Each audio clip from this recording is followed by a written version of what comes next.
পোকেমনের মতো প্রতি বছর ইভলভ করছে আইকিউ 12 এবং 13কে সাইড বাই সাইড দেখলে সহজে বোঝা যায়। সিমিলার ঘটনা নিউ সিরিজেও ঘটতে দেখলাম এই তো কয়েকদিন আগে।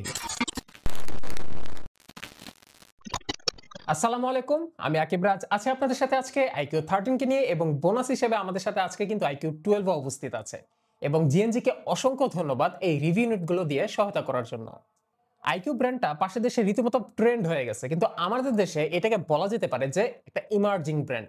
এর কারণটা হচ্ছে যে আপনি একজন স্মার্টফোন লাভার আমাকে দেখাতে পারবেন না যে বছরখানেক আগে থেকে এই আইকিউ ব্র্যান্ডকে চেনে না। কিন্তু অদ্ভুত কোনো এক কারণে বাংলাদেশে অফিসিয়াল তো দূরে থাক, আনঅফিসিয়াল ভাবে এই স্মার্টফোনগুলো আসতো না, কিন্তু এখন আসতেছে, রেগুলার আসতেছে এবং অনেকেরই স্বপ্ন পূরণ হচ্ছে। এই ব্র্যান্ডটা স্বপ্ন পূরণ হওয়ার মতোই জিনিস তৈরি করতেছে রাইট নাও, ঠিক যেভাবে শাওমি একটা সময় স্মার্টফোন লাভারদের মন জয় করে নিয়েছিল। যদিও আমি মনে করি iQOO is doing even better, কিন্তু একটা দিকে আইকিউর তেমন কোনো নজর নাই, সেটা হচ্ছে ফোনগুলোর সাইজ। এবং প্রিটিমাস তারা একদম জন্মের শুরু থেকেই বিশাল বিশাল সাইজের স্মার্টফোন তৈরি করতেছে। এবং এইবার 12 এর সাথে কম্পেয়ার করলে 13টা কিন্তু আগের থেকে আরেকটু বেশি বাল্কি হয়েছে। This is not my type, but it is not a problem. Specially বলতে হয় যে এর চৌড়াটা এটা স্বাভাবিকের থেকে একটু বেশি। যদিও ফোনটা বড় হওয়াতে আইকিউ এই স্মার্টফোনটা চারিদিকে ওজনটাকে সমানভাবে ছড়িয়ে দিতে পেরেছে, ফলে ফোনটা হাতে নিলে এত বেশি ভারী মনে হয় না যতটা এটাকে দেখলে মনে হইতে পারে। কিন্তু এই ফোনটার ওজন এবং থিকনেসের মধ্যে কিন্তু একটা কাহিনী আছে। এই ফোনে আপনারা 4টা কালার ভেরিয়েন্ট পাবেন, যার মধ্যে একটা হচ্ছে লেজেন্ডারি হোয়াইট, তারপর নার্ডো গ্রে, আইল অফ ম্যান গ্রিন, এবং আমার হাতে দেখতে পাচ্ছেন আপনারা আলফা ব্ল্যাক। একমাত্র এই আলফা ব্ল্যাক ভেরিয়েন্টটাই ওজন হচ্ছে 207 গ্রাম এবং থিকনেস 7.99 মিলিমিটার। এটা বাদে বাকি যে ভেরিয়েন্টগুলো আছে সেগুলোর ওজন হচ্ছে 213 গ্রাম এবং থিকনেস হচ্ছে 8.12 মিলিমিটার। সো থিওরিটিক্যালি এই বাকি কালারগুলোর সাথে কম্পেয়ার করলে এইটা তুলনামূলক একটু বেটার হ্যান্ড ফিল দিবে। আর এই ফোনটার বিল্ড ম্যাটেরিয়াল হিসেবে ব্যবহৃত হয়েছে গ্লাস এবং মেটাল, এবং এই দুটো জিনিসের কম্বিনেশন হাতে চমৎকার প্রিমিয়াম ফিল দেয়। এবং সেই সাথে ফোনগুলো কিন্তু IP68 dust and water protected. যদিও এটাতেও তারা বলছে IP68 অ্যান্ড 69, যদিও ওই তর্কে আমি মোটেও যেতে চাই না, এটা টোটালি একটা মার্কেটিং স্টান্ট। ওইটা নিয়ে ভাবার কোনো দরকার নেই, আপনারা ধরে নেন এই ফোনগুলো IP68 নট 69। যাই হোক, আসল কাহিনী ঘটতেছে এই স্মার্টফোনটার ভেতরে এবং বাজারে। খুবই পাওয়ারফুল স্ন্যাপড্রাগন 8 এলিটের সাথে এই স্মার্টফোনটা বাজারে এসেছে। বেস ভেরিয়েন্ট 12/256GB 3999 ইউয়ান, যেটা বাড়তে বাড়তে 16GB র্যাম এবং 1 টেরাবাইট স্টোরেজে যায়, যার প্রাইস দাঁড়ায় 5199 ইউয়ান।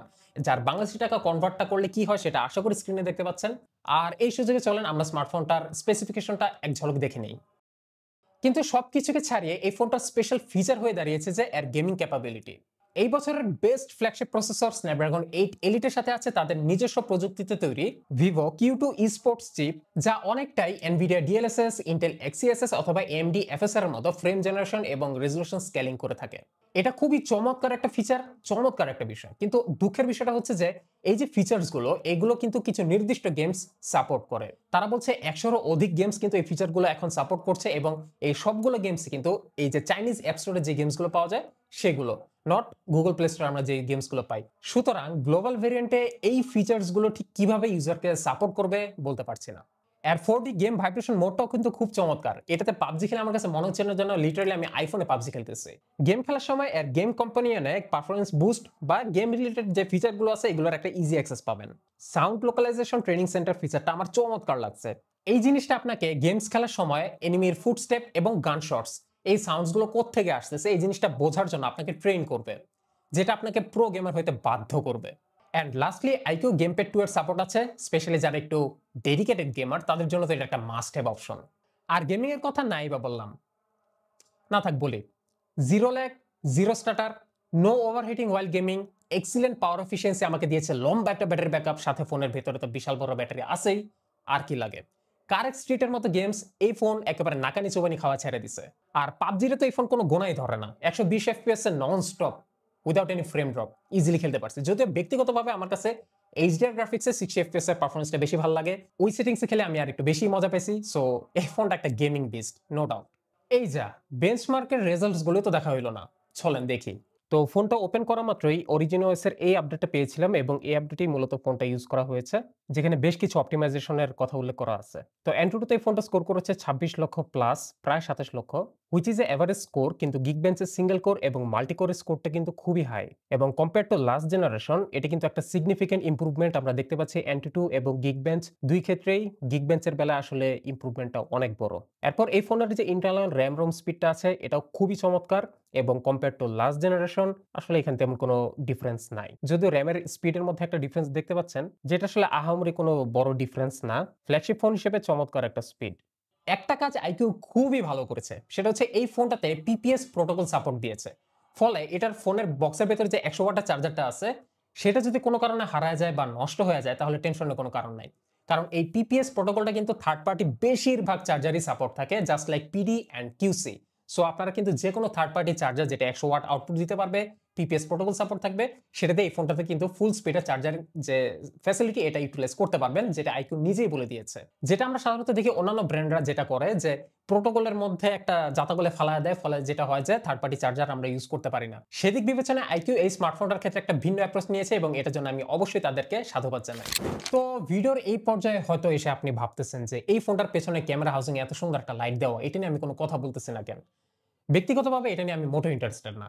এই জিনিসটা মানে আপনি গেমস যখন খেলবেন তখন তো জ্বলবেই। প্লাস নোটিফিকেশন লাইট থাকলে ঠিক যেই বিহেভিয়ার গুলো করতো এটাও সেটা করে। কিন্তু ব্যাপারটা হচ্ছে যে এই লাইটটা হচ্ছে পেছনে। মানে আমি যখনই ফোনে কোনো ইন্টারেকশনস করব, লাইটের মজাটা আপনারাই দেখবেন, নট মি। সো আপনারা লাইটটাই দেখেন। আমি আর এটা নিয়ে কিছু বলতে চাইতেছি না। কিন্তু বলার আছে এই ডিসপ্লেটাকে নিয়ে।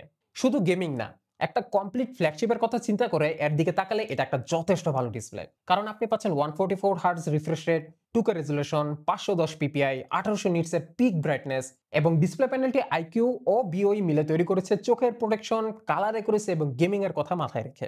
আইকিউ বলছে এর ডেল্টা ই ভ্যালু হচ্ছে ইকুইভ্যালেন্ট টু 0.27, যাকে আমরা এক্সট্রিমলি কালার একুরেট বলে থাকি।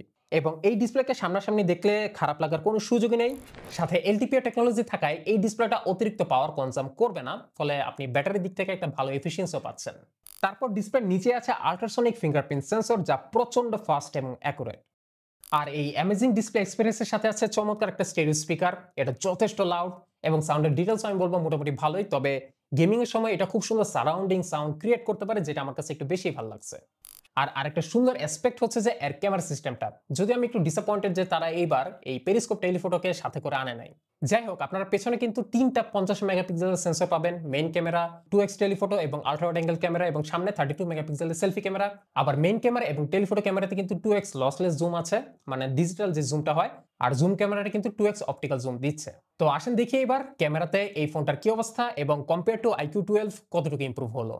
তো প্রথমত বলতে হয় যে এই ফোনের প্রাইমারি ক্যামেরাটা প্রিভিয়াস ক্যামেরার তুলনায় অনেক ইমপ্রুভমেন্ট নিয়ে আসছে, যেটা আমরা একটু পরেই দেখব। আর এই ইমপ্রুভমেন্টের পেছনে আমার কাছে যেটা মনে হয় যে তাদের এই ফোনে অ্যাটাচ করা কালার টেম্পারেচার সেন্সরটা সবথেকে বড় গুরুত্বপূর্ণ দায়িত্বটা পালন করেছে। এই সেন্সরের ছবিতে ডিটেইলসটা বেশ ভালো ছিল, স্পেশালি কালারটা খুবই অ্যাকুরেট এবং এক্সপোজার ব্যালেন্সিংটা চমৎকার। স্পেশালি লো লাইটের দিকে গেলে ছবিতে নয়েজ এবং গ্রেনের উপস্থিতি নাই বললেই চলে অলমোস্ট। এখানে আমি দুটো ছবি তুলেছি, নাইট মোড এবং নরমাল মোডে। আমি খেয়াল করলাম যে নরমাল মোডের ছবিটাই সবথেকে অ্যাকুরেট ছিল এবং যেহেতু একটা ফ্ল্যাগশিপ ফোন, সো আমরা এখানে নয়েজটা এক্সপেক্ট রাখি না এবং আইকিউ 13 নরমাল ছবি হিসেবে বেশ ভালো করেছে। যদিও নাইট মোডের ডিটেইলসটা আরেকটু বেটার এসেছে এবং কালারটা আরো একটু অ্যাকুরেট এসেছে, কিন্তু আকাশটাকে ফর সাম রিজন নীল বানায় ফেলাইছে, হুইচ ইজ নট রাইট। তো যাই হোক, যেটা বলছিলাম আগে যে এইবার 13 এ কিন্তু পেরিস্কোপ ক্যামেরাটা খুব মিস করতেছি। ফলে এইবার আইকিউর এই ফ্ল্যাগশিপে আসলে এক্সট্রিম লেভেলে জুম করা যাচ্ছে না, যেটা 12 এ হয়তোবা করা যেতে পারত। মূলত এই বিষয়টা আপনারা এক্সট্রিম জুমের ক্ষেত্রে একটু বেশি ফিল করবেন। আদারওয়াইজ যদি আপনারা লিমিটেড থাকেন জুম করার ক্ষেত্রে, তাহলে এটার ক্যামেরা সেটআপটা কিন্তু খারাপ না। আর এই ফোনের মেইন ক্যামেরা এবং আল্ট্রা ওয়াইড অ্যাঙ্গেল ক্যামেরায় কিন্তু কালার এবং এক্সপোজারের ভালো একটা ডিফারেন্স আছে। এই জায়গাতে আমার মনে হয় আইকিউকে আরেকটু কাজ করতে হবে। Also on the other hand এই ফোনের পোর্ট্রেট ছবিগুলো ভালো ছিল, স্পেশালি টেলিফোটো যে জুম লেন্সটা আছে সেটার পোর্ট্রেটটা একটু বেশি ভালো লাগতেছিল। এরপর সেলফি ক্যামেরা আসলে বলতে হয় যে মেইন ক্যামেরার পাশাপাশি সেলফি ক্যামেরাতেও একটা হিউজ ইমপ্রুভমেন্ট আসছে। বেশ খানিকটা কালারের উপস্থিতি দেখতে পাইছি, প্লাস ছবিতে ডিটেইলসও অনেকটাই ভালো ছিল। কিন্তু স্কিন টোনটা আমার কাছে আসলে খুব একটা অ্যাকুরেট মনে হয় নাই, কেন যেন একটু বেশি লালচে করে ফেলতেছিল। এবং ভিডিও রেকর্ড করাকালীন ওভারঅল ভিডিওতে ভিডিও স্টেবিলাইজেশনটা মোটামুটি ভালোই ছিল। তবে এক্সপোজারটা একটু কাঁপাকাঁপি করতেছিল, যেটা খুব একটা ভালো লাগে নাই। 12 হচ্ছে 1080p 30, 13 এ 4K।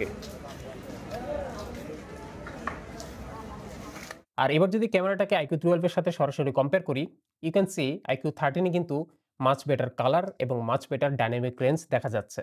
এই ছবিতে স্পেশালি বলতে হয় যে গাছের কালারটা, এই গাছটাতে প্রচুর পরিমাণে ময়লা, ফলে গাছটা আসলে ধূসর বর্ণ ধারণ করছে, যেটা আইকিউ 13 এ একদম অ্যাকুরেটলি রিপ্রেজেন্ট হয়েছে। কিন্তু আইকিউ 12 এ দেখা যাচ্ছে গাছটা যেন বেশ খানিকটা clean, which is not true. কিন্তু আল্ট্রা ওয়াইড অ্যাঙ্গেল ক্যামেরায় আসলে ওই কালার বাদে মেজর কোনো ডিফারেন্স নাই। মূলত ওই টেম্পারেচার সেন্সরের জন্যই আসলে কালারের একটা চেঞ্জ দেখা যাইতেছে। আদারওয়াইজ আল্ট্রা ওয়াইড অ্যাঙ্গেল ক্যামেরাটা মোস্টলি সেম ২ টা ক্যামেরাতেই। কিন্তু যখন আপনি একটু মাত্রা ছাড়িয়ে বেশি জুম করা শুরু করে দিবেন, তখনই দেখবেন আইকিউ 12 ইজ ফার বেটার। এখানে জুমিং এর কম্পিটিশনে আসলে আইকিউ 12 এবং 13 এর মধ্যে কোনো কম্পারিজনই হওয়া সম্ভব না। তবে মানুষ বেশিরভাগ ক্ষেত্রে আসলে মেইন ক্যামেরা এবং আল্ট্রা ওয়াইড অ্যাঙ্গেল ক্যামেরা এই ক্যামেরাগুলোতেই ছবি তুলবে। সো সেদিক থেকে চিন্তা করলে আইকিউ 13 ফার বেটার একটা ক্যামেরা। সেই সাথে সেলফি ক্যামেরাটাকেও কনসিডারেশনে আনলে 13 এর সেলফি ক্যামেরাটা আসলে কালার এবং ডিটেইলস অনেক ভালো দিচ্ছে। যার তুলনায় 12 এ আসলে এগুলোতে ল্যাকিংস আছে। যদিও 12 এর স্কিন টোনটা তুলনামূলক একটু বেটার, বাট স্টিল 12 এও আসলে এটা একদম অ্যাকুরেট রিপ্রেজেন্টেশন না। ওইখানে আমার একটু বেশি সুন্দর দেখা যাইতেছে, which can not be true. আর ভিডিও রেকর্ডিং ক্যামেরাতে দেখলাম যে 12 এ বেশ স্মুথ ভিডিও হচ্ছে, কিন্তু 13 এ হালকা ফ্রেম স্কিপিং হচ্ছে। আই এম সিউর এটা একটা সফটওয়্যার ইস্যু, যেটা আইকিউ চাইলে আর কয়েকটা অপটিমাইজেশন আপডেটের মাধ্যমে এগুলারে ফিক্স করে ফেলতে পারে। তো কি বুঝলেন? ক্যামেরা কিন্তু ফোনটা মোটেও খারাপ না। কিন্তু আমি পেরিস্কোপটাকে খুব মিস করেছি। তবে হ্যাঁ, Vivo X200 Pro বা Pixel 9 Pro এই লেভেলের ক্যামেরা কিন্তু এটা না। তবুও বলতে হয় যে ওভারঅল সবকিছু কনসিডারেশন নিয়ে দেখলে এটা কিন্তু খুবই চমৎকার একটা smartphone, and definitely allrounder flagship smartphone. এই iQOO 13 আপনার রিকোয়ারমেন্টস এর কোনো কিছুই বাদ রাখবে না। সো আপনারা যারা এই ফোনটাকে উইশ লিস্টে রেখেছিলেন, পছন্দ হচ্ছিল বলে মনে হচ্ছে, তারা কিন্তু ফোনটাকে কনসিডার করে দেখতে পারেন। ধন্যবাদ গ্যাজেট এন্ড গ্যাজেটকে আজকে রিভিউটি তৈরিতে সহায়তা করার জন্য। আপনারা iQOO 13 কিংবা iQOO 12 যেটাই কিনতে মন চায়, বা iQOO সিরিজের যেকোনো স্মার্টফোন জিএনজিতে কিন্তু এই মুহূর্তে পেয়ে যাবেন। শুধুমাত্র পাবেনই না, তাদের কাছে একটা বেস্ট প্রাইসও পাবেন। তাই আপনারা তাদের ফ্ল্যাগশিপ স্টোরগুলো ভিজিট করে আসতে পারেন, যমুনা ফিচার পার্ক অথবা বসুন্ধরা শপিং মলে, অথবা তাদের ফেসবুক পেজকে ভিজিট করে আসতে পারেন। ডেসক্রিপশন বক্সে সমস্ত ইনফরমেশন দেওয়া আছে, গো চেক দেম আউট।